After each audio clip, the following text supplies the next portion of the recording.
The global effects of the Ukraine war resonate in all the conflicted parts of the world. A series of tension-escalating encounters also took place in the South Pacific just after the Middle East mingling last week. The dangerous attempts of the Chinese Navy against Taiwan have mobilized the U.S. 7th Fleet and Russia's Pacific Fleet. The focus of the world suddenly shifted from Eastern Europe to the South China Sea. It's known that the U.S., Chinese, and Russian navies have been very active in the South China Sea in the last 2 weeks. The joint exercises of the U.S. 7th Fleet with the Philippines while China and Russia mobilized their navies. In this video we will talk about the exercises of the U.S. Navy in the South China Sea. Let's examine together what happened in the China-USA-Taiwan Triangle and the developments in the South China Sea. As part of a joint military exercise with the Philippines, the U.S. Navy will sink Kamok warship in the South China Sea on April 26, 2023. Both the United States and the Philippines stressed that the live-fire exercise was not a response to the growing tensions over China and Taiwan.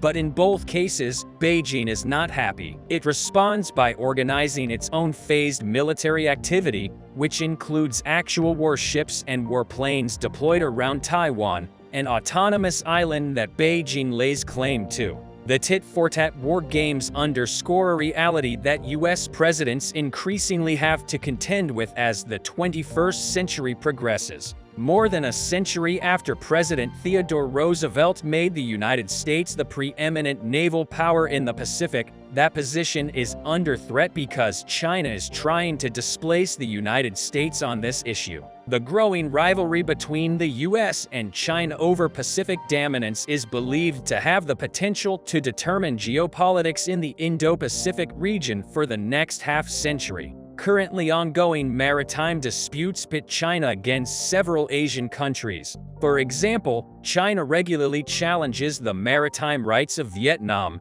the Philippines and Malaysia in the South China Sea and Japan in the East China Sea. But these waters are also of great strategic importance for the United States. This is where China is flexing its growing military might against U.S. allies and partners, especially Taiwan, which the U.S. is committed to defending. There are many views that if a war were to break out between China and the United States, the South China Sea would most likely be a major theater, with the spark being Chinese aggression against Taiwan. So where will the conflict in the South China Sea lead? For centuries, dozens of islands, shallows, reefs, shores, and cliffs in the South China Sea have been seen as little more than a hazard to shipping. But with the discovery of massive oil and gas reserves and multi-billion-dollar fisheries in the 1970s, the previously largely ignored sea has received significant attention from countries where the coastline meets it. This has led to a resurgence of conflicting ownership claims over the sea. China currently claims legal rights over much of the South China Sea that extend far beyond the limits set by the 1982 UN Convention on the Law of the Sea. This claim by China, represented by 9 lines on maps, coincides with the legally recognized maritime and land rights of the Philippines, Vietnam, Malaysia, Brunei, and Indonesia. Over the past decade, China has engaged in low-level coercive activities called gray zone tactics, such as the small-scale Chinese Coast Guard deployment in disputed waters and the deployment of Chinese military-trained civilians aboard fishing vessels. The aim is to harass others and assert Chinese maritime rights outside of legal Chinese waters recognized under the UN Convention on the Law of the Sea. Since 2013, China has built artificial islands, several reefs and runways in the shallows,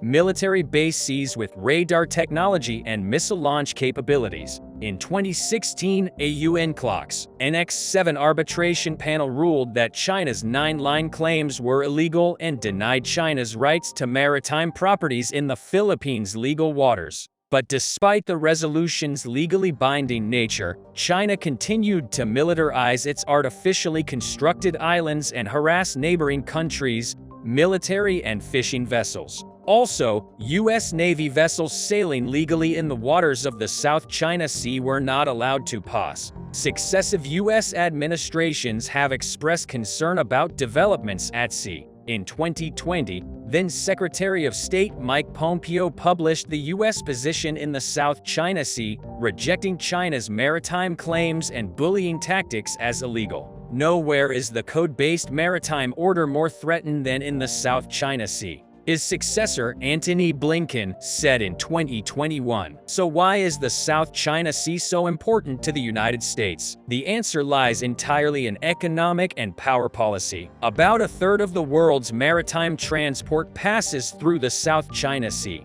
In total, more than $3.4 trillion worth of products from rubber ducks to cars are transported over these waters each year. The sea connects the Pacific Ocean to the Indian Ocean, providing the flow of trade from East Asian countries to and from billions of people in South Asia, the Middle East, Africa, and Europe. It's also exactly where 14% of all U.S. maritime trade passes. The South China Sea is a crucial route for goods to and from the United States. Without this route, the products we use every day will be slow to ship and cost more. In addition, rich oil and gas deposits make this place attractive. About 30% of all global crude oil passes through the South China Sea. There is also an estimated $11 billion worth of oil and 190 trillion cubic feet of proven natural gas deposits, as well as undiscovered oil and gas offshore. In addition, more than half of all fishing vessels in the world operate in the South China Sea.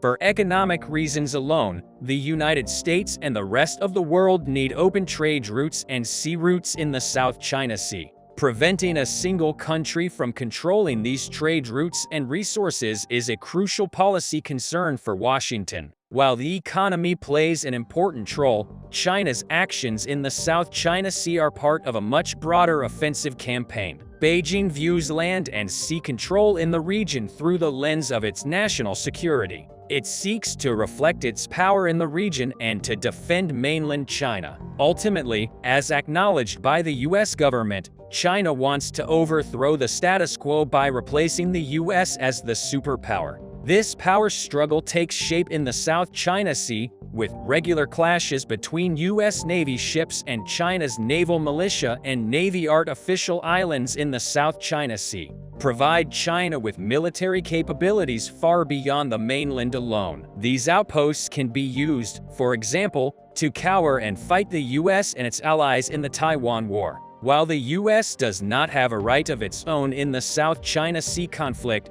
the waters there also remain a key priority for Washington's national security interests. This is why the U.S. and its allies conduct free-roam missions in the South China Sea and participate in naval exercises like the one with the Philippines a few weeks ago. As China plays the game by different rules in the region, the risk of naval conflict between the two countries' navies is quite high. The war between Ukraine and Russia is preparing for a major spring and summer offensive. Although the war is brutal and tragic, Ukrainians are fighting with all their might to save their land. Ukraine, where the destruction and pain is so intense, is desperately trying to clear its country from the Russians and end the war as soon as possible. These efforts can also be clearly seen on the front lines in eastern and southern Ukraine, where the clashes are most intense. Russian forces look like a toy with a dead battery. This is due to the ineffectiveness of the Russian attacks and their inability to make any progress, as they could not pass the steel curtain of the Ukrainian defense. For this reason,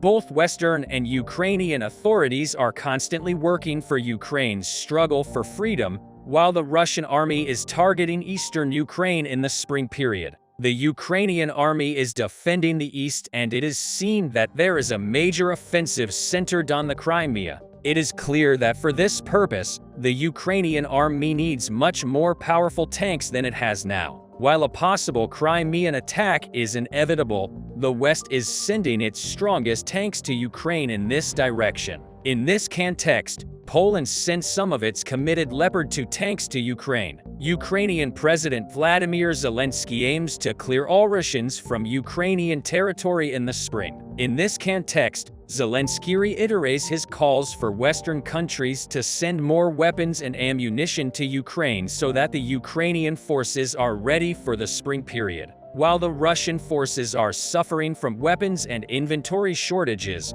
Western countries are expressing at every opportunity that the Ukrainian forces are likely to achieve this goal. The Western world, which has not left Ukraine alone since the beginning of the war, started to keep its promises one by one. The country that pioneered the fulfillment of these promises was Poland, which shares the same geography with Ukraine. Ukrainian military personnel completed their training on Leopard 2 tanks in Poland.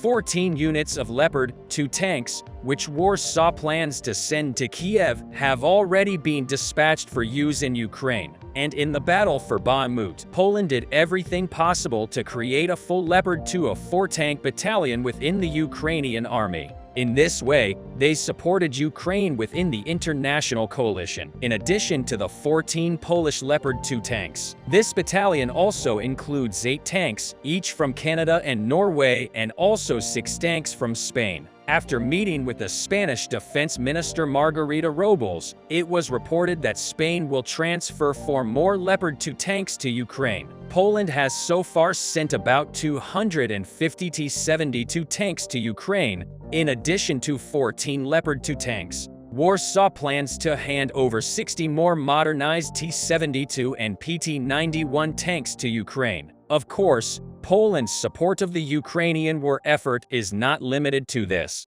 Poland will deliver 60 PT-91 tanks from its own army to Ukraine in the coming days. The head of the Polish government, at a joint press conference with President Vladimir Zelensky, touched on this topic of how quickly and how Warsaw can provide the armed forces of Ukraine with more tanks. Poland will deliver the PT-91 tanks, which are in a very good condition, to Ukraine in the coming days. So 60 more tanks will come to Ukraine. The Ukrainian army is undergoing intensive training in Poland. Polish instructors were impressed by how quickly Ukrainian soldiers learned to use modern tanks. Well, what kind of tank is the PT-91? The PT-91 Twardy is the main battle tank of the Polish army. The tanks were made on the basis of a licensed version of the Soviet T-72 MBD. The first prototypes were produced in 1993. The basic version was mass-produced in Bummer Labdi until 2002. During the modernization,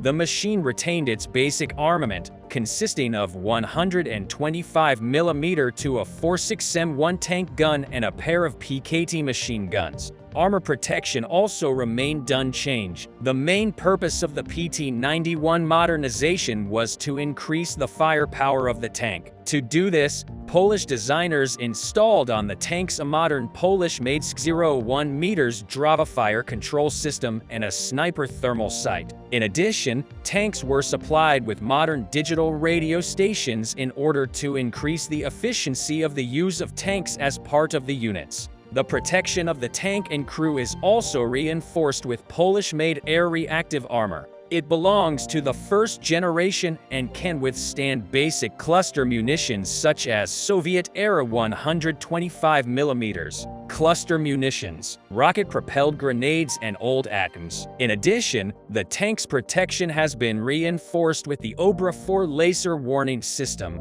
which alerts the crew to target laser rangefinder and weapon guidance systems with a laser beam. In addition, the PT-91 is equipped with the new Polish-made 850 HP Psol S12 diesel engine, which replaces the old Soviet-era 780 horsepower V46-4 engine. Leopard 2 Challenger 2 and Abrams P1s and P91 tanks will strengthen the power of the Ukrainian mechanized troops. Poland, Ukraine's most staunch supporter, has changed its place in both Europe and in the world, and it seems that the heart of Europe is now Warsaw. As US President Joe Biden has recently completed his second visit to the Polish capital. Although he has not yet visited Britain or Paris yet, The continued nationalist liberal policies of the Polish government also continue to undermine Europe's unity. The most painful and counterproductive aspect of Polish policy is its hostility to Germany. And if Europe is to succeed in defeating Russian aggression, Warsaw and Berlin must learn to work together. Prior to the Russian invasion, US-Polish relations had hit rock bottom. As a presidential candidate, Biden portrayed Poland as a country where democracy is under threat, along with Belarus, and Poland, along with Hungary, was Europe's troubled child. But today it is a star student. So how did Poland's stars shine so bright? Poland led lobbying efforts to impose harsh sanctions against Russia and support Ukraine with strong political, economic, and military assistance. It donated major military aid to Ukraine, including the main channel of military supply and 300 tanks from its own stockpiles. Polish leaders were among the first to arrive in Kiev. Artillery still bombarded the city, and Poland is the only country that has given great support for Ukraine's early accession to the European Union. Unlike others, Poland can also claim moral leadership. Unlike Germany and other Western countries, it has long warned of the dangers of Russian President Vladimir Putin's imperialist policies. He built a pipeline to Norway to replace Russian gas and began to strengthen his army before the war began. Warsaw is now preparing to increase its defense budget to 4% of its overall budget, double the NATO standard, and increase the size of its army from 114,000 to 300,000 soldiers. In fact, in the words of U.S. Ambassador Mark Brzezinski, Poland has now become a humanitarian superpower. Contrary to its outright refusal to accept refugees in 2015 and through Belarus in 2021, the country has provided shelter to more than 1.5 million Ukrainian refugees. A shining example of compassion and empathy. But there is another side to the story. Poland has always put national sovereignty before European solidarity, despite the understandable historical reasons behind this. It is an attitude that prevents the establishment of a strong EU that would be needed to guarantee the continent's security and prosperity. Critically, Poland's current government has attacked a pillar of the EU, namely the rule of law, undermining the independence of judges and undermining the impartiality of the courts. The country's legal polexit rejects the rule of European law, and this dangerous Poland first policy will continue if the current government is re-elected this year. Another danger is the country's deteriorating relations with Germany. Criticism of Germany remains the hallmark of the ruling Law and Justice Party, with leader Jarosław Kaczynski accusing Berlin of trying to create a Fourth Reich through Brussels in 2021. The Polish government even released a series of campaign posters depicting German representatives as against the backdrop of swastikas and Nazi murders. It would be difficult to find a similar hateful attack by one EU member against another in the entire history of the bloc. Later, when Chancellor Olaf Scholz announced that Germany would increase its defense budget by 100 billion euros, which was welcomed across NATO, Kaczynski asked, perhaps rhetorically, whether the spending was directed at Russia or Poland. Since the invasion of Russia, the Law and Justice Party government has also strengthened its campaign to demand 1.3 trillion euros in World War II reparations. The constant anti-German drumming negatively affected Polish public opinion, and it reached a point where Polish politicians no longer avoided being seen in public with the Germans. This election year, Poland prefers to portray Germany as an enemy rather than an ally. In short, German-Polish relations are now as critical for Europe as the German-French relations after 1945.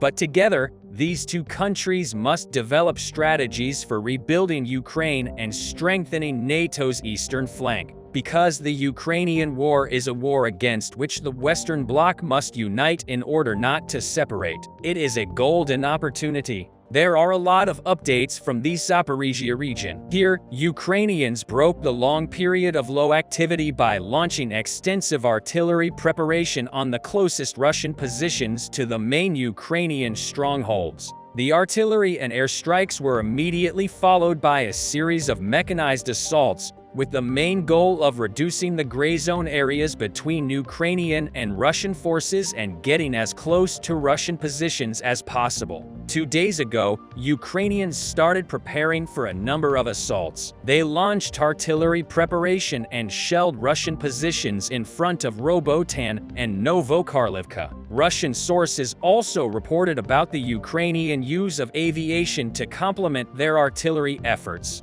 After that, Ukrainians conducted 2 localized assaults. The first assault was launched in the direction of Poloy. Ukrainians reported La Paz, Bilohirya, and Novopokrovka and attempted to storm Russian fortifications near Levski and Novokarlivka. Russian sources reported that Ukrainians used at least 1 platoon supported by armor. The attack was unsuccessful and Russian forces pushed the Ukrainians back by using anti-tank systems and artillery support. The second attack was launched in the direction of Robotan. The available geolocated footage shows that Ukrainians assaulted an extensive trench network near the highway around 3 kilometers south of Novodane-Ilova. Ukrainians used at least 2 platoons, also supported by several tanks, and tried to open several lines of attack, namely from the highway and also directly through the field. The video shows that Ukrainians managed to push Russians from the trenches in the middle of the field,